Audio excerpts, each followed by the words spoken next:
Amigos, muy buenos días. Estamos con ustedes en su programa Comercio Exterior. Soy Deyanira Arizbe y te doy la más cordial bienvenida a tu programa Comercio Exterior. El día de hoy trataremos un tema que nos dejó bien interesados la semana pasada. Tenemos nuestro invitado de lujo, el maestro Uruchurtu, que platicará con nosotros estas controversias que hemos estado escuchando en materia de energía, en materia de controversias relacionadas con el TEMEC. ¿Qué hay? Todo lo que tiene que ver con este proceso fue algo estudiado brevemente, que no sabemos ni qué firmamos. Creo que es bien interesante que se queden con nosotros y además estaremos transmitiendo en este miércoles para todos ustedes en vivo. Maestro, bienvenido, le cedo los micrófonos. Muchas gracias por la invitación. Pues sí, hoy vamos a hablar sobre los mecanismos de solución de diferencias del TEMEC. Sí, el tratado establece varios mecanismos de solución de diferencias. Tenemos un mecanismo que resuelve las controversias en materia de derechos antidumping y compensatorios. Tenemos un mecanismo en materia de inversión. Tenemos el mecanismo general del tratado. Y tenemos el nuevo mecanismo novedoso, que es el de respuesta rápida laboral. Sí, entonces esos son todos los cuatro mecanismos que tenemos. Al día de hoy, con estos años, con los pocos años que tenemos de vigencia del TEMEC, ya tenemos más controversias de las que hubo durante la vigencia del Telecán. Ahora, esto no quiere decir que sea malo, esto quiere decir que, bueno, pues hay mecanismos precisamente para eso están pensados, para que se puedan resolver las controversias que se susciten entre los países socios del TEMEC. Por ejemplo, en el caso de derechos antidumping y compensatorios, pues casi todas las determinaciones de derechos antidumping y compensatorios que se dan entre México, Canadá y Estados Unidos acaban en lo que es ahora el capítulo 10, anteriormente era el capítulo 19 del Telecán, es en donde ha habido más las solicitudes de mecanismos de solución de diferencias. Por esta razón, porque además, como son lo que se impugna son lo que se llama aquí en México las cuotas compensatorias, pues son los particulares los que van a impulsar estos procedimientos de solución de diferencias. Entonces, pues cada determinación que impone cuotas compensatorias o derechos antidumping o compensatorios, como se llaman en Canadá y en Estados Unidos, pues acaban en estos mecanismos. Entonces, al día de hoy ya ha habido varios en los que ha estado involucrado Canadá y Estados Unidos. En el caso de México, apenas están terminando los que existían en el marco del Telecán.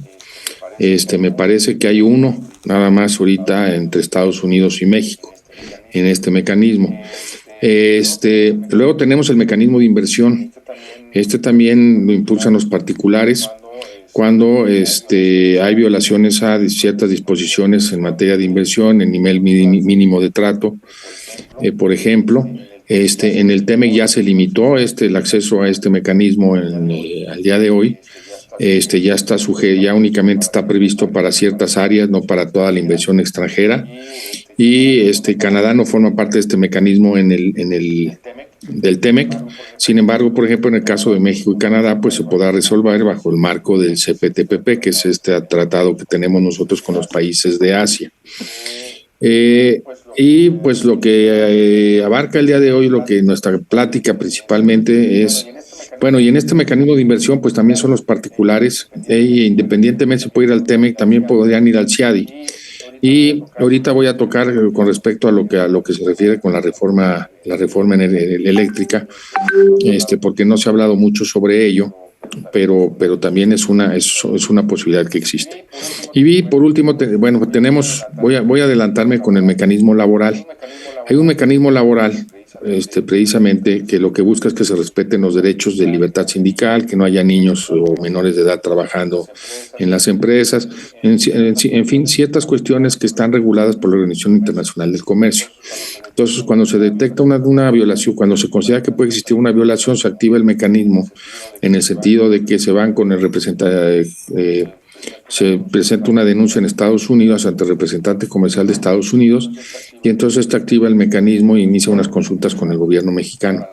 Ahora, la verdad, desde mi personal punto de vista, este mecanismo se ha activado, creo que ya vamos en la 6ª solicitud, en donde todo llega a un arreglo. La verdad es que no creo yo que vaya a llegarse a activar el mecanismo de solución de diferencias y que se vayan a imponer medidas, porque al final de cuentas, pues a las empresas les van a quedar dos caminos. Uno es o ceden a las presiones o a las propuestas que se esté haciendo por el sindicato que supuestamente podía tener el control del contrato colectivo, o no ceden y en una de esas cierra la empresa y se va de México.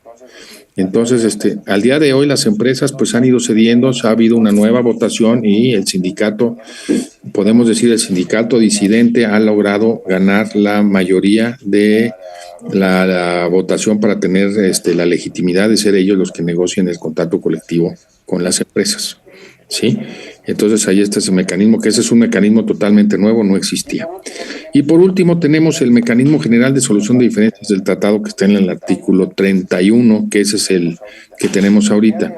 Al día de hoy, a partir de la entrada en vigor del tratado, ya ha habido, me parece ya vamos 5 controversias. Hay 3 controversias que han estado involucrando a Estados Unidos y Canadá. Son 2, me parece que tienen que ver con los paneles fotovoltaicos, y hay 2 de productos lácteos y 1 de los paneles fotovoltaicos. Y luego tenemos dos controversias que involucran a México, Canadá y Estados Unidos. Una es la de reglas de origen, en donde el acusado es Estados Unidos, y otra es la de la reforma energética, en donde Canadá y Estados Unidos están inconformándose con México. Entonces, este es un mecanismo que estaba también en el tratado anterior, es muy semejante al mecanismo de solución de diferencias de la OMC, y bueno, pues ya se activaron estos mecanismos. En el caso del de reglas de origen, pues espera una solución a ese caso ahora en noviembre, y en el caso de la reforma energética, pues apenas está iniciando, ya que se solicitaron las consultas. Se nos había avisado que el 16 de septiembre el presidente iba a manifestar su posición con respecto a esta controversia. Finalmente, después de la visita del secretario de Estado de Estados Unidos, pues ya cambió la visión, y ya el presidente Biden es muy comprensivo, etcétera. Y pues finalmente se cambió esa respuesta al gobierno americano con la propuesta esta de la solución pacífica del conflicto armado entre Rusia y Ucrania. Híjole, maestro, creo que este ha sido un panorama que nos ha dado ya bastante amplio de lo que este Tratado de Libre Comercio México, Estados Unidos y Canadá está haciendo, pero que además es recién estrenado. Digamos que este tratado entró en vigor el 1 de julio de 2020 y además pues pareciera que fue express, pero tengo entendido que fueron muchos meses de negociaciones, muchos meses y controversias que en su momento fueron tratadas, analizadas. ¿Por qué en este momento repercute? Si esto fue un tratado que representa pues la conjunción de los esfuerzos de México para adicionarse a las cadenas de producción de los principales socios comerciales, ya sea por la parte geográfica, ya sea por toda esta dependencia económica que prevalece con Estados Unidos, con Canadá.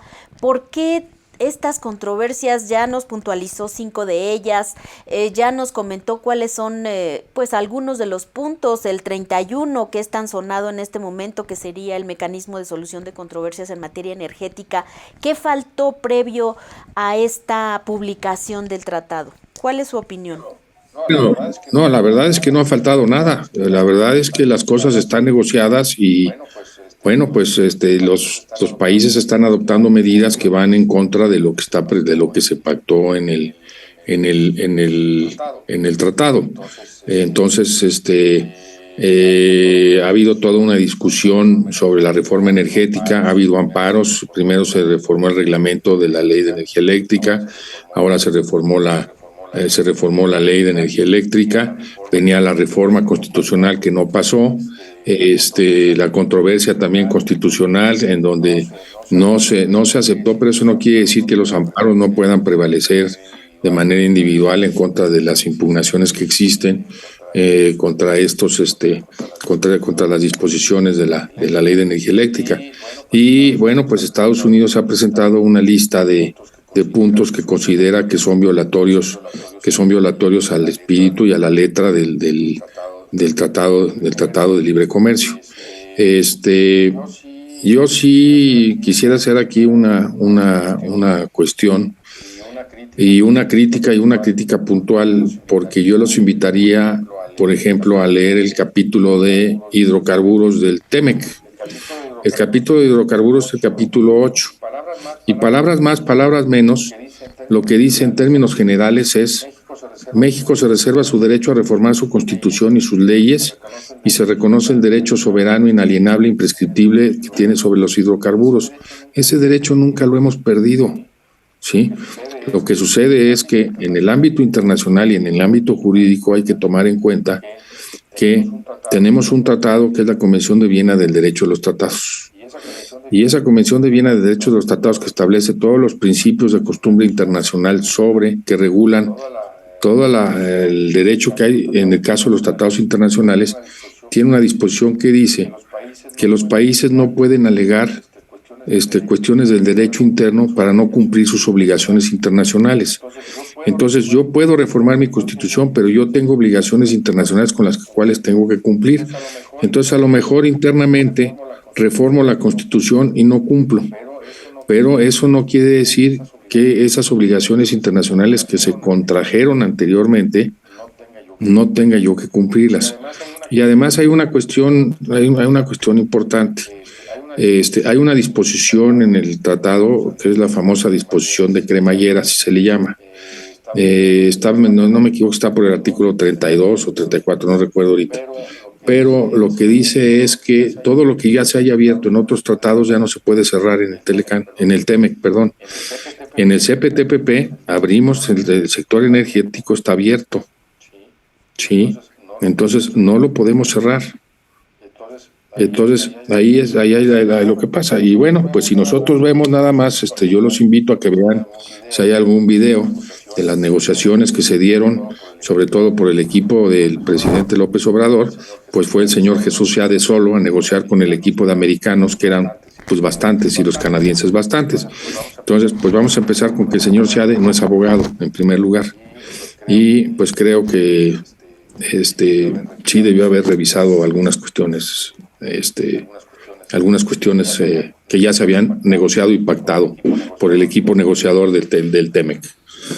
Muy de acuerdo, maestro. Creo que este panorama que nos plantea, el estar revisando cómo hacemos una recapitulación de los puntos que conforman o del capitulado que conforma este Tratado de Libre Comercio México, Estados Unidos, Canadá. Recuerden que tenemos casi 34, si mal no recuerdo, 34 capítulos que conforman este Tratado México, Estados Unidos, Canadá, que como ven no le hizo falta nada, al contrario, todo fue previsto, y lo que a lo largo de estos meses que han ido las naciones pues comercializando, tratando de que la parte política, y este tratado que en principio fue comercial y que de alguna manera en varios de los puntos toma un tinte político, pues déjenme comentarles que tenemos un capitulado referente a disposiciones iniciales y definiciones generales, que ya desde ahí nos ponen el contexto de lo que se va a estar manejando en este tratado, hablando también del trato nacional y acceso a los mercados, agricultura, reglas de origen, que también nos comenta el maestro que hay algunas controversias en esta parte de reglas de origen, ya las tratamos en una sesión posterior. Luego, procedimientos de origen, administración aduanera y facilitación al comercio, que lo hemos estado también viviendo con estas medidas que adoptan las aduanas o la Agencia Nacional de Aduanas de México. La administración de aduanas, el reconocimiento de la propiedad directa, el reconocimiento de la propiedad inalienable, imprescriptible del Estado mexicano sobre hidrocarburos, que estamos hablando precisamente del capítulo 8 que nos recomienda el maestro que lo podamos revisar, porque yo creo que de esta lectura, y no quedarnos solamente con los comentarios que a lo largo de los medios de comunicación pudieran estar a lo mejor dirigidos a tener una tendencia. Yo creo que lo importante es tener un criterio objetivo, imparcial y hacer nuestros propios juicios. Tenemos contratación pública, que es el capítulo 13, tenemos inversión, que es el 14, comercio transfronterizo, que es el 15, entrada temporal de personas de negocios, servicios financieros, telecomunicaciones, que es un capítulo nuevo, comercio digital, que también es un capítulo nuevo, derechos de propiedad intelectual, política de competencia, empresas, propiedad del Estado y monopolios designados. Tenemos el capítulo 23 tan sonado, que es el laboral, y que también nos comenta el maestro que también tenemos ahí algunos problemas. Medio ambiente, que es el 24, pequeña y mediana empresa, competitividad, anticorrupción, buenas prácticas regulatorias. 31, que es solución de controversias, que también aplicable a lo que estamos viviendo en este punto. Excepciones y disposiciones generales, asuntos de política macroeconómica, tipos de cambio, disposiciones finales, varios anexos también. Realmente es un tratado muy complejo, un tratado integral, un tratado que prevé muchas de las circunstancias que podrían estarse viviendo. Sin embargo, maestro, ¿cuál entonces está haciendo lo que nuestro país aporta hacia el exterior? ¿Está dando realmente seguridad en materia jurídica, en materia comercial, lo que necesitamos para fortalecer este comercio entre naciones? ¿Cree que nuestros inversionistas ante este panorama podrían estar volteando a ver hacia nuestro país? Déjeme comentar una cuestión. El tratado ha sido un tratado exitoso, ¿sí? Si nosotros revisamos las estadísticas de importación y exportación de nuestros dos países, México y Estados Unidos, tenemos un comercio bilateral que va diario a $2,000 millones. Alguna vez, cuando yo era estudiante, algún maestro mencionó una cantidad de son $500 millones, y muchas veces nos cuesta trabajo poder visualizar cuántos son $2,000 millones, por ejemplo, o cuánto llega a ser una de estas cantidades. Y en aquella ocasión me acuerdo que nos dijo este maestro, imagínense lo que vale el edificio de Citibank de Reforma. Eso vale 100 millones de pesos, por decir algo. Sí. Entonces, para poder visualizar, pues hay que tomar en cuenta cuántos son $2,000 millones. Y entonces hay que ver, por ejemplo, lo que se ha pagado por el aeropuerto, lo que se paga por la refinería de Dos Bocas, hay que convertirlo a dólares y ver cuántos dólares son lo que se está pagando. Eso es lo que es el comercio bilateral diario de México. $2,000 millones. Antes eran $1,500 millones con el Telecán. O sea que ya subió ese volumen. Entonces, quiere decir que el tratado va a todo lo que da. Sí, el intercambio comercial que existe entre México y Estados Unidos sigue en aumento. Entonces, es muy importante. Ahora, tenemos este conflicto energético. Es muy interesante porque toca varios de los capítulos del tratado. ¿Sí? ¿Por qué? Porque son varias las violaciones. Por ejemplo, hay una violación que habla de se está limitando el acceso al mercado de las empresas extranjeras. Eso es una de las violaciones que se está impugnando y que está afectando la inversión en México de las empresas extranjeras. Otro es que no se están dando, hay una inacción por parte de la Comisión Reguladora de Energía, en donde no están dando los permisos, están retrasando los permisos, están revocando permisos, y entonces esto también está afectando el capítulo que tiene que ver con acceso al mercado, el capítulo de inversión. Y, por ejemplo, ahorita mencionaron uno que es muy importante, que acaba usted de mencionar, que es el de las empresas del Estado. Y ese es muy importante. ¿Por qué? Porque este capítulo de empresas del Estado reconoce la existencia de estas empresas del Estado, pero tiene una limitación, y esa limitación es que no puede discriminarse a favor de las empresas del Estado frente a los particulares, y no se pueden aprovechar estas empresas del poder estatal para crear distorsiones en el mercado. Aquí lo que se está haciendo con la reforma energética es de todo el mercado energético que hay. Al día de hoy creo que lo controlan un 60-65% de la inversión privada, se las están restringiendo a un 40% y están obligados a que se compre la energía a la Comisión Federal de Electricidad. Entonces estamos violando este capítulo de empresas del Estado. Y también con esto de los permisos, pues también hay una violación al capítulo que tiene que ver con la publicación de medidas y la administración en un momento dado. Luego también tenemos en materia ambiental una violación porque se está dando un trato discriminatorio, sobre todo por la utilización del diésel, la oferta del diésel con azufre, que nada más se le otorga a Pemex esa posibilidad y no se le otorga a los demás estados. Entonces aquí tenemos otra violación del capítulo de acceso al mercado y el capítulo que tiene que ver con las empresas del estado. Y luego también hay acciones que tienen que ver con el transporte de gas, que ahora se le tiene que comprar el gas a la Comisión Federal de Electricidad a fuerzas. Entonces, nuevamente hay otra violación de acceso al mercado. Esos son los puntos principales, o son los puntos que tiene la solicitud de consultas del gobierno americano hacia México, que tienen que ver con la ley de la energía eléctrica. Se han solicitado las consultas. La verdad es que los gobiernos han sido muy herméticos en si ha habido o no ha habido consultas. Entre el 5 y el 15 de octubre, me parece, se vencería el plazo de las consultas. Vamos a ver qué sucede, porque también hay que tomar en cuenta que hay un año electoral en Estados Unidos. Va a salir la resolución de la regla del panel sobre reglas de origen. A lo mejor el gobierno americano se espera un poquito más, arrastrar un poco los pies para ver qué va a hacer con respecto a esta solicitud de consultas y si va a pedir el panel para que revise la controversia. Pues hay que esperar. Ahora, creo que todos esperábamos con inquietud, para bien o para mal, la declaración del presidente el 16 de septiembre en su tono beligerante contra Estados Unidos de cómo le iba a contestar al gobierno americano, pero pues no hubo nada, más bien hubo más bien dijo que lo cambió y mencionó que el presidente Biden era muy comprensivo. Sería muy interesante, no conocemos a detalle qué es lo que pasó en la reunión con el secretario de Estado.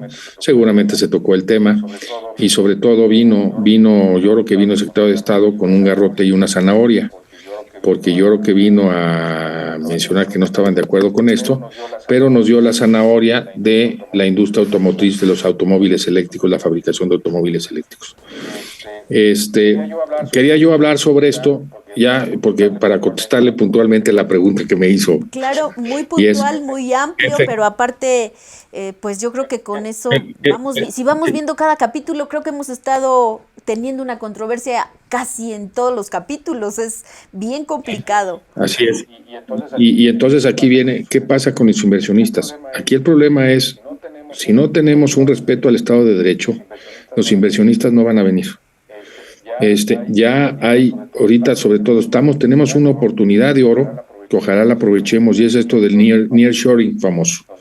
Nos está dando una posibilidad de que se puedan venir todas las inversiones que estaban en China, que se vengan a México. Sí, pero si no tenemos un Estado de Derecho confiable, las empresas no van a venir a México y se van a ir a otros países de Centroamérica, a otros países del Caribe. Y les voy a dar para muestra un ejemplo que pasó hace unos 10 años. Hubo un caso de cuotas compensatorias en contra de la mezclilla de China. Y, si no me equivoco, la planta que hacía los jeans Lee, tenían una maquiladora en Mérida. Cuando se inició el caso de las cuotas compensatorias, la empresa dijo, yo no me voy a esperar al resultado de si ponen cuotas compensatorias en contra de la mezclilla o no. No me conviene financieramente tener el riesgo. Cerraron la planta en México y se fueron a un país del Caribe a poner la planta para hacer los jeans de la mezclilla allá. ¿Sí? Parece que no, pero hay plantas que sí se pueden mover relativamente rápido. Y sobre todo también las que están buscando dónde ir a invertir, pues si no tenemos un Estado de Derecho que en donde se respete, pues esas inversiones se van a ir a otro país. Tristemente se nos va a ir esa oportunidad. Y este tipo de medidas en donde vemos constantes violaciones a la ley, a los tratados, pues son muy preocupantes y es tan preocupante, y me voy un poquito más allá, como las declaraciones del presidente contra los jueces. Sí, en donde se ataca a los jueces porque están otorgando los amparos. Pues entonces mejor que el gobierno federal haga la chamba como tiene que hacer, que tome las medidas con apego a la ley y que no tome medidas que estén violando a la ley, porque van a seguir los amparos no los van a terminar. Okay. Entonces, importante. es ahí la parte del Estado de Derecho que pues es importante que se considere y que se respete. Claro, yo creo que es la preocupación que como país más grande traemos, lo que damos al exterior, lo que ofrecemos al exterior, la falta de Estado de Derecho, la falta de seguridad a los inversionistas. Pero amigos, vámonos a una pausa. Como ven, estos comentarios tan valiosos pueden ser utilizados por sus empresas, pueden utilizarlos en su toma de decisiones. Debemos conocer el entorno que nos recubre como país. Vámonos a un corte y regresamos. IMEFI te invita al magno evento Reformas Fiscales 2023. Contamos con 2 modalidades, presencial y en línea. Si eres del interior de la República, contamos con precios preferenciales en hospedaje en la propia sede del evento. Para esta edición de Reformas Fiscales 2023, contamos con la participación especial de Luis Fernando Valderas, subprocurador de Acuerdos Conclusivos y Gestión Institucional de Prodecom, quien compartirá algunas ideas cruciales junto con los expositores de confianza de Grupo IMEFI que tú ya conoces. No te quedes fuera, aprovecha los precios de preventa y aparta tu lugar. Para mayor información, mándanos un correo a cursos@imefi.com.mx o mándanos un WhatsApp al 55 81 54 74 37.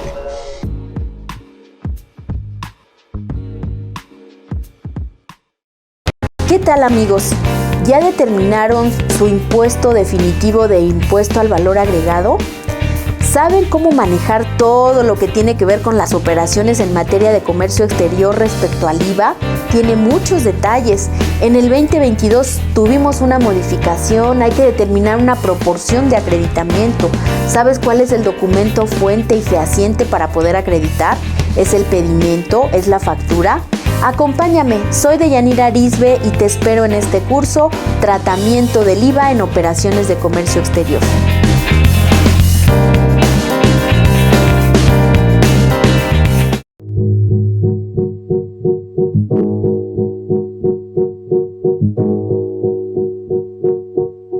¿Qué tal, amigos? El de la voz, José Manuel Miranda de Santiago. Y en esta ocasión quiero invitarte al curso de reformas fiscales, al magno evento de reformas fiscales que tendrá lugar y cita el 1 de diciembre de 2022. Estamos con la presencia de un subprocurador de la Prodecom, Luis Fernando Valderas.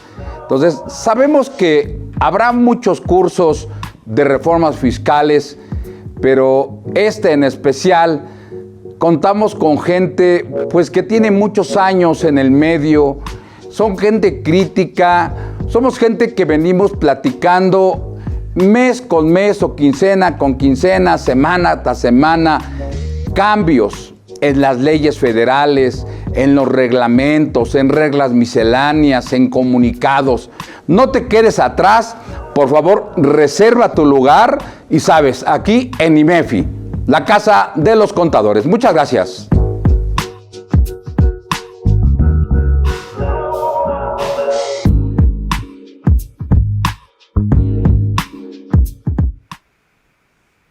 Estamos de nuevo con ustedes. Hazme llegar tus comentarios, tus preguntas, qué temas te gustaría tratar con nosotros a deyanira@arizbecorporativo.com. Seguimos con el maestro Uruchurtu con este panorama tan importante que nos está comentando cuáles son las controversias que hay en este tratado México, Estados Unidos y Canadá. Maestro, nos gustaría saber, bajo su experiencia, bajo su visión tan acertada, ¿qué le esperaría a nuestro país después de estas medidas?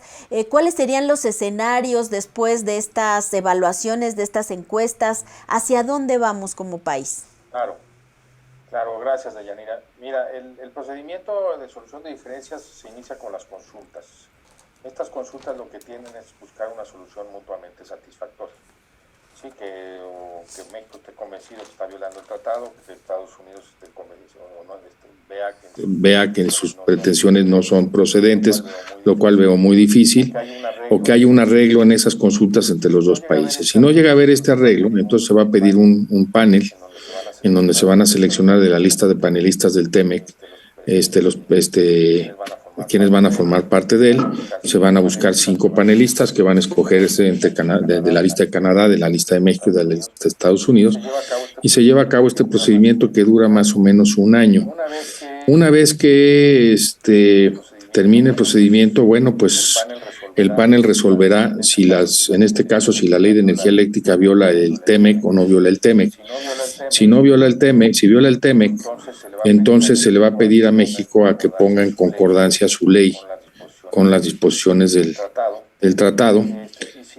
Y si no, entonces se buscará una solución, pues puede ser negociada entre los dos países.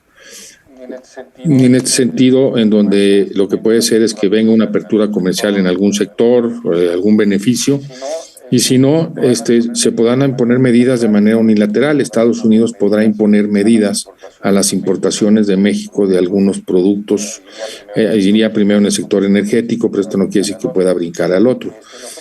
Nosotros ya experimentamos un caso semejante con el caso del transporte en la administración del presidente Felipe Calderón. Nosotros ganamos el panel, México ganó el panel del transporte cuando Estados Unidos se negó a permitir el acceso de los camiones mexicanos a Estados Unidos, y después de una larga controversia y de mucho tiempo ya de que habíamos nosotros ganado ese caso, el presidente Felipe Calderón decidió aplicar medidas, y entonces quizá algunos de nuestro público recordará que se aplicaron en el famoso carrusel. ¿Esto qué quiere decir? Que se tomaron medidas, se escogieron una serie de productos se cuantifica cuánto México perdió por no poder accesar al mercado americano, y entonces se aplican aranceles a varios productos. Entonces ahí se escogieron productos, una lista de productos que estuvieron vigentes durante 6 meses, y luego 6 meses después se cambiaban a otros productos, hasta que finalmente el gobierno americano dijo: vamos a sentarnos y vamos a buscar una solución. Entonces eso es lo que podemos nosotros enfrentar por parte del gobierno americano, que nos impongan medidas a las exportaciones de México, que no necesariamente tienen que ir en el sector energético, pueden ir en otro sector. Entonces pueden afectar nuestras exportaciones al país. Entonces esto sí es preocupante para las empresas, porque empresas exportadoras mexicanas se pueden ver afectadas por una controversia que no tiene que ver nada con lo que producen, ¿sí? Y que les va a pegar. Y hay que tomar en cuenta que esto se empieza a calentar porque, por ejemplo, ahorita, nada más para tomarlo en consideración, el senador Marco Rubio, senador de Florida, acaba de solicitarle al USTR para que inicie una investigación de lo que le llaman la sección 301, que es una medida que está en la ley de comercial de Estados Unidos, en contra de las exportaciones me parece, de hortalizas de México, de las berries, etcétera, pepino, berries, etcétera, para que se ponga un arancel estacional. Aquí hay que tomar en cuenta una cuestión muy importante. Es una solicitud del senador Rubio, pero viene respaldada por varios, no recuerdo, son senadores o son representantes demócratas. El senador Rubio es republicano, viene respaldada por varios, y vienen las elecciones también en Estados Unidos. Entonces muchas veces los representantes y los senadores aprovechan estos periodos para impulsar este tipo de medidas para ganar votos en las elecciones. Así fue como nos impusieron el famoso compromiso de precios a la exportación de tomates de México a Estados Unidos. Entonces empezamos a ver que empieza a haber otros irritantes, y esta medida pues va a ser violatoria del TEMEC, pero la va a imponer, si la decide imponer Estados Unidos, la va a imponer, y nos vamos a tener que esperar otra vez a otro procedimiento de solución de diferencias para que declare que la medida es ilegal. Entonces vamos a tener un año y medio en donde pues se van a ver afectadas nuestros productos. Entonces se empiezan a enrarecer el entorno comercial de nuestros dos países. Entonces hay que estar atento con lo que esté pasando en ambos lados, porque pues puede haber medidas aquí, puede haber medidas también en Estados Unidos. Gracias, maestro, qué delicado. Qué tristeza saber que inclusive a nuestra parte tan fuerte que es la agricultura, habló del área de tomate, habló del pepino, habló de la exportación de berry, eso que en algún momento se estaba fortaleciendo, que pudiera decaer por este tema de poder estar imponiendo aranceles, que básicamente sería una de las medidas que como país más nos va a afectar, y además que tan difícil es para nuestro Estado mexicano realizar importaciones, hablando de la pequeña y mediana empresa, ya que de alguna manera podríamos estar buscando las fortalezas por el clima, por la ubicación geográfica, por la riqueza de nuestras tierras y qué tristeza que en ese punto, con algo tan trabajado, tan estudiado como fue este tratado México, Estados Unidos y Canadá, pero que por estas controversias relacionadas con otro sector, que en este caso es el energético, bien interesante que nos haya platicado, que no solamente van contra lo que provocó la controversia, sino con cualquier otro sector y por la imposición de aranceles. Y va contra otro porque generalmente como lo que se hace cuando se aplican este tipo de medidas es, pues escoge uno dónde nos va a doler, van a escoger donde nos duela. Hay algunas cosas en donde no pueden escogerlas porque también es darse un balazo en el pie, tenemos que ser muy cuidadosos, pero hay otras donde sí nos duele y entonces se escogen esas porque lo que queremos es que se quite la medida que se considera ilegal. Entonces hay que pegar donde duele, así lo hace México, así lo hacen todos los países que en un momento tienen que aplicar este tipo de medidas como resultado de los medios de solución de diferencias. Maestro, aquí tenemos ya unas preguntas que nos van llegando por correo electrónico y nos comentan cuál es el expertise que deben tener quienes integran el panel mexicano que en su caso se podría estar instalando. Bueno, el expertise que tienen son expertos en comercio exterior, ¿sí? Son gente muy reconocida, que han estado en el medio del comercio exterior. Esa lista está publicada, hay una página del secretariado donde están los quienes forman parte de los diferentes paneles. Por ejemplo, yo formo parte de la lista de México de los panelistas en materia de derechos antidumping y compensatorios. Tenemos, por ejemplo, conozco hay otra persona que es Mateo Diego, que tiene mucha experiencia, él inclusive ha sido panelista en la OMC, ahorita es panelista en el mecanismo alterno de la OMC y también está ahí, y varios exfuncionarios de la Secretaría de Comercio, que vivieron todas estas cuestiones, están también como panelistas. Muchas gracias. Entonces se pueden escoger de ahí, y lo mismo pasa de Estados Unidos y de Canadá, pero además tiene una peculiaridad este capítulo de solución de diferencias, el capítulo 31, que los miembros de las listas no necesariamente tienen que ser mexicanos, canadienses y americanos, sino pueden ser expertos de otras partes del mundo.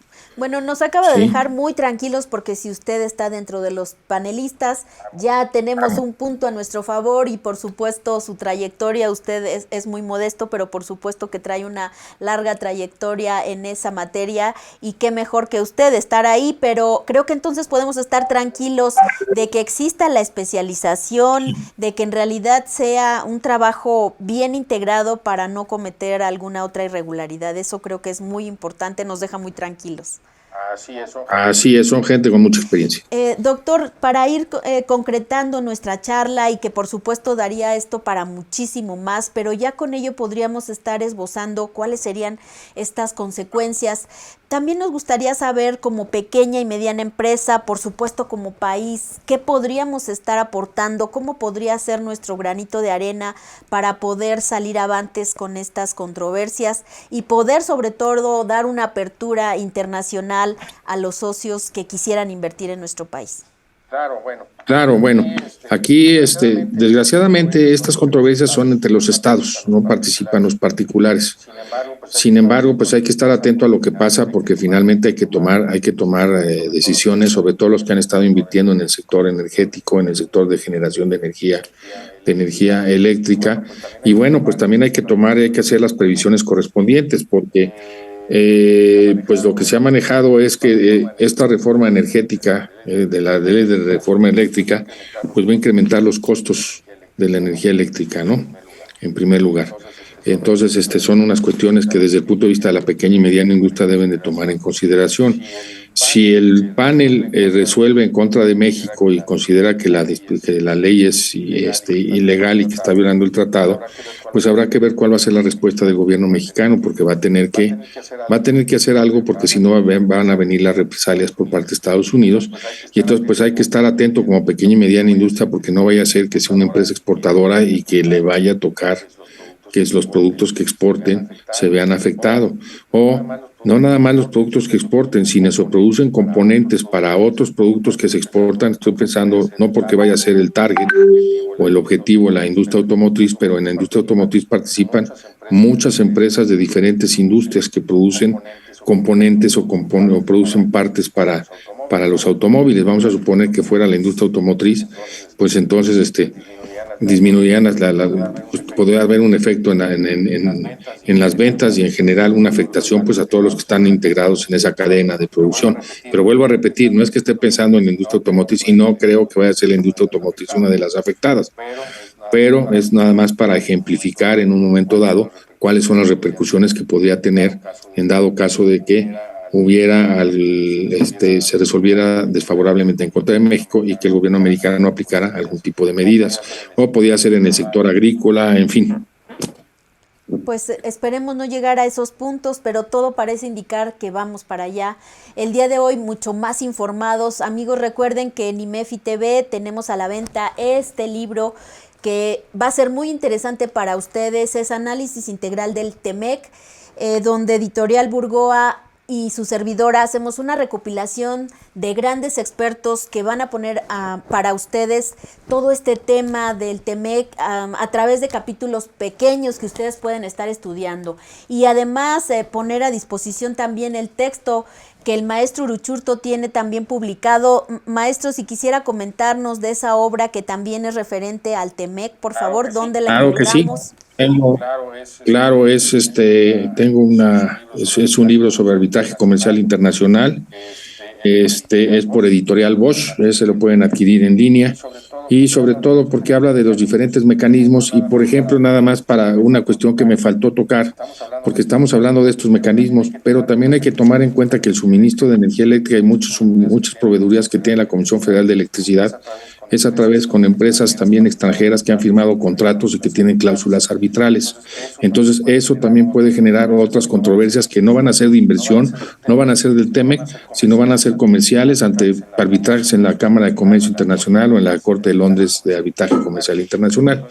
Entonces, en ese libro, pues tocamos los diferentes mecanismos que hay de solución de diferencias privados, entre privados y estados y entre estados.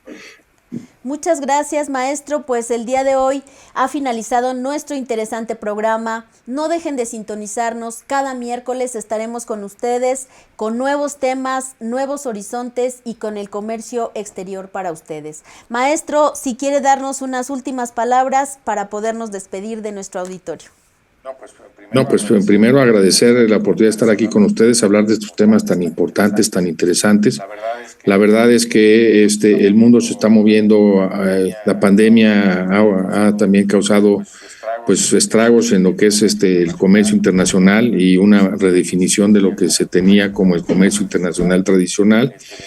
Vendrán cosas novedosas y que vamos a ir viendo y que se irán ajustando, los países se irán ajustando a estas nuevas realidades, y tenemos estos instrumentos internacionales que nos permiten a nosotros pues de alguna manera seguir impulsando el desarrollo de nuestro país. El TEMEC es un gran instrumento comercial de nuestro país que debe ser aprovechado a plenitud, sí, por los grandes beneficios que ha tenido y que puede tener hacia futuro. Muchísimas gracias, amigos.